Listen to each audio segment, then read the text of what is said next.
സൂരജ് സജി തുടരുന്നുണ്ട്. സൂരജ് അങ്ങനെ ആരും പറഞ്ഞു കേട്ടിരുന്നില്ല.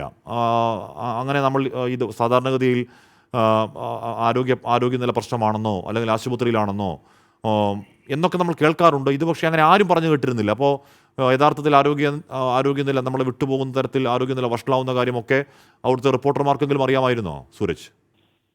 അശ്മി, അങ്ങനെ ഒരു സാഹചര്യം തീർത്തും ഉണ്ടായിരുന്നില്ല. അത് തന്നെയാണ് ഇതൊരു ഞെട്ടിപ്പിക്കുന്ന വാർത്ത, അല്ലെങ്കിൽ ഒരു വല്ലാതെ വേദനിപ്പിക്കുന്ന വാർത്തയായി മാറുന്നത്. അത് തന്നെയാണ് കാരണം. കഴിഞ്ഞ തവണ ഇദ്ദേഹം ഈ ആശുപത്രിയിലായ സമയത്തൊക്കെ കൃത്യമായ വിവരങ്ങൾ അന്ന് നമുക്ക് ഉണ്ടായിരുന്നു. പക്ഷെ അന്നൊക്കെ ആശങ്കപ്പെടേണ്ട അവസ്ഥയിൽ തന്നെയായിരുന്നു അദ്ദേഹം ഉണ്ടായിരുന്നത്. അത് കഴിഞ്ഞ ഓണത്തിന് മുൻപാണ്. അത് കൃത്യമായി പറയാനുള്ള കാര്യം, ഓണത്തിനാണ് അദ്ദേഹം ഒരു പൊതുവേദിയിലേക്ക് ഈ രോഗാവസ്ഥയിൽ നിന്ന് മോചനം ലഭിച്ചതിന് ശേഷം, അല്ലെങ്കിൽ ആശ്വാസം ലഭിച്ചതിന് ശേഷം മടങ്ങിയെത്തുന്നത് ഓണക്കാലത്താണ്. അതിനു മുൻപ് അദ്ദേഹത്തിന് ഈ അർബുദ രോഗം പിടിപെട്ടതിന് ശേഷം വല്ലാത്തൊരു അവസ്ഥയിലേക്ക്, തീർത്തും കിടപ്പാകുന്ന ഒരു അവസ്ഥയിലേക്ക് പോലും അദ്ദേഹം പോയിരുന്നു. പിന്നീട് അവിടെ നിന്ന് ഈ രോഗശയ്യയിൽ നിന്ന് ഉയർത്തെഴുന്നേറ്റ് വരുന്ന പി ജയചന്ദ്രനെയാണ് നമ്മൾ കണ്ടത്.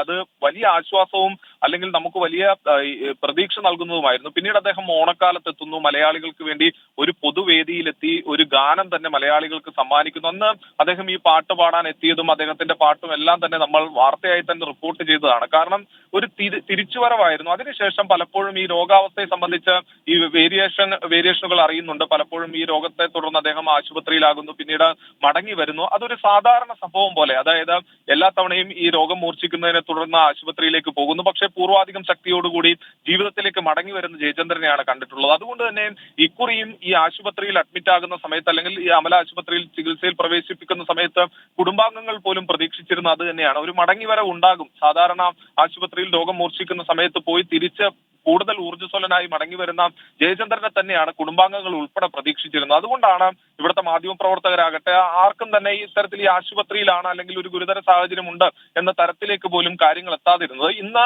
7:45 കൂടിയാണ് നമുക്ക് ചില വാർത്തകൾ പുറത്തു വരുന്നത്. ആശങ്കപ്പെടേണ്ട സാഹചര്യത്തിലേക്ക് കാര്യങ്ങൾ പോകുന്നു എന്നുള്ളത്. 7:54 ഈ മരണം സംഭവിക്കുന്നു. അപ്പോഴും നമുക്ക് ഗുരുതരാവസ്ഥയിലാണ് എന്ന റിപ്പോർട്ടുകളാണ് ലഭിച്ചത്. 7:54 ശേഷം ഒരു 8 മണിയോടുകൂടി തന്നെ ഔദ്യോഗികമായി അമല ആശുപത്രിയിൽ നിന്ന് ഔദ്യോഗികമായി തന്നെ ആശുപത്രി അധികൃതർ ഈ മരണവാർത്ത പങ്കുവയ്ക്കുകയായിരുന്നു. 7:54 നമ്മുടെ ഭാവഗായകൻ വിടവാങ്ങി എന്ന ദുഃഖ വാർത്തയാണ് അമല ആശുപത്രിയിൽ നിന്ന് ഔദ്യോഗികമായി തന്നെ നമുക്ക് ലഭിച്ചത്.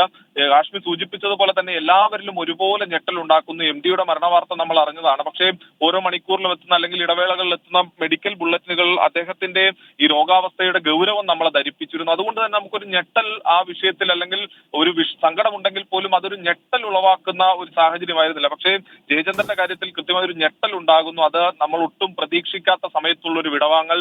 ഈ രോഗാവസ്ഥയിൽ നിന്ന് എന്നും ഉയർത്തെഴുന്നേറ്റ് വന്നിരുന്ന ജയചന്ദ്രൻ ഒരു മടങ്ങിവരവ് നമ്മൾ പ്രതീക്ഷിച്ചതാണ്. പക്ഷേ ആ മടങ്ങിവരവ് ഉണ്ടാകാതെ പോകുന്നു എന്നുള്ളത് തന്നെയാണ് ഇവിടെ നമ്മളിൽ ഞെട്ടൽ ഉളവാക്കുന്നത്. അത് മലയാളികളുടെ മാത്രമല്ല, അതിനപ്പുറത്തേക്ക് സംസ്ഥാനത്തിന് പുറത്തേക്ക് എത്തുകയാണെങ്കിൽ പോലും അവിടെയെല്ലാം തന്നെ തന്റേതായ വ്യക്തിമുദ്ര പതിപ്പിക്കാൻ ജയചന്ദ്രന് കഴിഞ്ഞിട്ടുണ്ട്. തമിഴാകട്ടെ, കന്നഡയാകട്ടെ, തെലുങ്കു ആകട്ടെ, ഹിന്ദി ആകട്ടെ, നിരവധി ഭാഷകളിൽ അദ്ദേഹം ഈ ഗാനങ്ങൾ ആലപിച്ചിട്ടുണ്ട്. അവിടെയെല്ലാം തന്നെ ഈ ഹൃദയത്തിൽ ഇടം നേടുന്ന ഒട്ടേറെ വരികൾ അവർക്കൊക്കെ സമ്മാനിക്കാൻ അദ്ദേഹത്തിനായിട്ടുണ്ട്. ഇദ്ദേഹത്തിന്റെ ഒരു കരിയറിനെ കുറിച്ച് പറയുകയാണെങ്കിൽ പോലും എറണാകുളം സ്വദേശിയാണ്. പക്ഷെ അദ്ദേഹം ഈ ഇരിങ്ങാലക്കുടയിലേക്ക് എത്തുന്നു. ഇരിങ്ങാലക്കുട ഒരു സിനിമാ കേന്ദ്രമായി മാറുന്ന ഒരു കാലത്താണ് ഈ ജയചന്ദ്രനൊക്കെ അവിടെ അടയാളപ്പെടുത്തുന്നത്. കാശ്മീർ പ്രത്യേകിച്ച് ഇന്നസെന്റ് ഉണ്ട്, അതോടൊപ്പം തന്നെ ജയചന്ദ്രൻ ഉണ്ട്. അങ്ങനെ തുടങ്ങി ഒരു പറ്റം ആളുകൾ ഇരിങ്ങാലക്കുടയിൽ മലയാള സിനിമയുടെ ഒരു കേന്ദ്രമാക്കി മാറ്റുന്നതിൽ, ഇരിങ്ങാലക്കുടയെ മലയാള സിനിമയുടെ ഒരു കേന്ദ്രമാക്കി മാറ്റുന്നതിൽ നിർണായകമായ പങ്ക് വഹിച്ചു. അങ്ങനെയാണ് ഈ ജയചന്ദ്രൻ അടക്കം ഇരിങ്ങാലക്കുടയിൽ സ്ഥിരതാമസക്കാരനാകുന്നു. പിന്നീട് തൃശ്ശൂരിന്റെ ഒരു അടയാളമായി ജയചന്ദ്രൻ മാറുന്ന കാഴ്ചയാണ് നമ്മൾ കണ്ടത്. ആദ്യ ചിത്രം കുഞ്ഞാലിമരക്കാരായിരുന്നു. കുഞ്ഞാലിമരക്കാരിലാണ് അദ്ദേഹം പാടുന്നത്. പക്ഷേ ആ പാട്ട് പുറത്തിറങ്ങിയില്ല. പക്ഷേ ആദ്യം പുറത്തിറങ്ങുന്ന ഗാനം പക്ഷേ കളിത്തോഴൻ എന്ന ചിത്രത്തിന് വേണ്ടി പാടിയ പാട്ടായിരുന്നു. അങ്ങനെ തുടങ്ങി ആദ്യം പുറത്തിറങ്ങിയ ഗാനം തുടങ്ങി മലയാളികളുടെ ഹൃദയത്തിലേക്ക്, അല്ലെങ്കിൽ ഹൃദയത്തിൽ ഒരു പ്രത്യേക ഇടം നേടാൻ ഈ മലയാളത്തിന്റെ പ്രിയപ്പെട്ട ഭാവഗായകന് കഴിഞ്ഞു എന്നുള്ളത് തന്നെയാണ്. ഓരോ വരികൾ എടുത്താലും, അതിപ്പോൾ മഞ്ഞലയിലാണെങ്കിലും ധനുമാസ ചന്ദ്രികയാണെങ്കിലും നമ്മുടെയൊക്കെ നാവിൻ തുമ്പിലും ചുണ്ടിലുമെല്ലാം ഇടയ്ക്ക് എത്തുന്ന ഒരു മൂളിപ്പാട്ട് പോലെ ഈ വരികളെല്ലാം തന്നെ നമുക്ക് എത്തുന്നത് അദ്ദേഹത്തിന്റെ ഈ ഗാനത്തിൽ അദ്ദേഹം പ്രകടിപ്പിച്ച ഭാവം തന്നെയാണ്. ഈ ഭാവഗായകന്റെ അതുല്യ പ്രതിഭയാണ് നമ്മുടെ മനസ്സിൽ ഈ പാട്ടുകൾ, നമ്മുടെ നാവിൻ തുമ്പിലും ചുണ്ടിലുമെല്ലാം ഈ പാട്ടുകൾ എത്തിക്കുന്നതിലേക്ക് നയിച്ചത്. അതുകൊണ്ട് തന്നെ മലയാളത്തെ സംബന്ധിച്ച് ഒരിക്കലും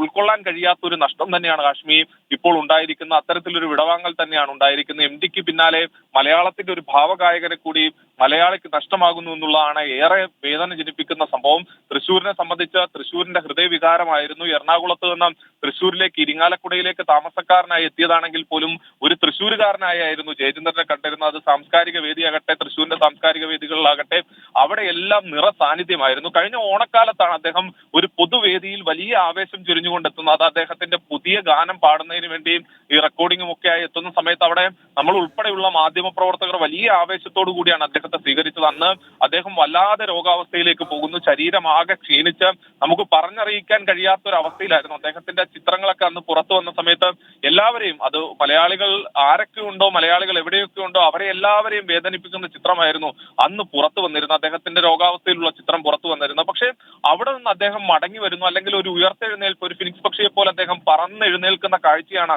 കഴിഞ്ഞ ഓണക്കാലത്ത് നമ്മൾ കണ്ടത്. അദ്ദേഹം റെക്കോർഡിംഗ് സ്റ്റുഡിയോയിൽ എത്തുന്നു, ഓണക്കാലത്ത് മലയാളികൾക്ക് വേണ്ടി ഒരു പാട്ട് ആലപിക്കുന്നു, ആ പാട്ട് പുറത്തിറങ്ങുന്നു.